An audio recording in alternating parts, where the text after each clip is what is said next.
Breaking news today. Please subscribe and then check notification box to get all breaking news alerts. Texas Department of Public Safety spokesperson Freeman Martin has confirmed that it was a local resident who stopped the mass shooting in Sutherland Springs, Texas today. Not a first responder or police officer as previously was reported. The man, who is now, rightly so, being lauded as a hero, is a neighbor of the church who, when he heard the shots, he grabbed his own shotgun and went out to the scene. A gunfight ensued between him and Devin Patrick Kelley, who was mortally shot in the exchange. The assailant then dropped his rifle and managed to jump in his car, which he was able to drive away in. The armed citizen pursued Kelley until his car went off the road. By the time the police had caught up with him, he was already deceased in his car. Who knows how many more innocent people would have died if not for the heroic actions of this one resident. He gives meaning to the saying, "Don't mess with Texas." There is still no clear motive for the shooting, which left 26 people confirmed to have been murdered by Kelley in the shooting, which occurred at around 11:30 a.m. Sunday morning, with 20 more injured. Ages ranged from 5 to 72 years old. The First Baptist Church records their services, and it's likely the shooting was captured on video.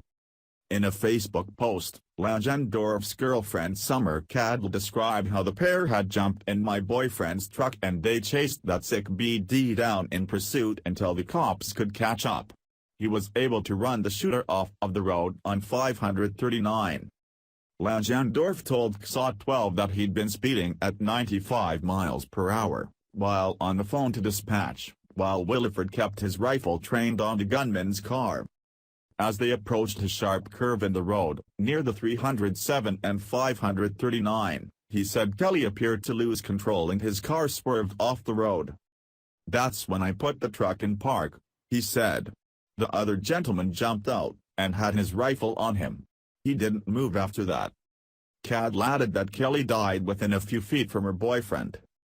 Breitbart reports. Just this week, the 7th Circuit Court of Appeals struck down Illinois' ban on carrying concealed weapons and gave the state 6 months to draft a law that legalizes concealed carry. Despite having the toughest gun control laws in the country, Chicago remains one of the most violent and deadliest cities.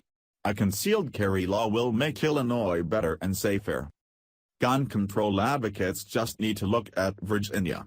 Between 2006 to 2011, gun sales went up by 73%, and at the same time gun-related violent crimes fell 24%.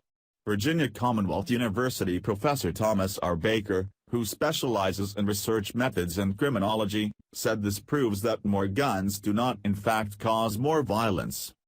While there is a wealth of academic literature attempting to demonstrate the relationship between guns and crime, a very simple and intuitive demonstration of the numbers seems to point away from the premise that more guns leads to more crime, at least in Virginia, said Baker.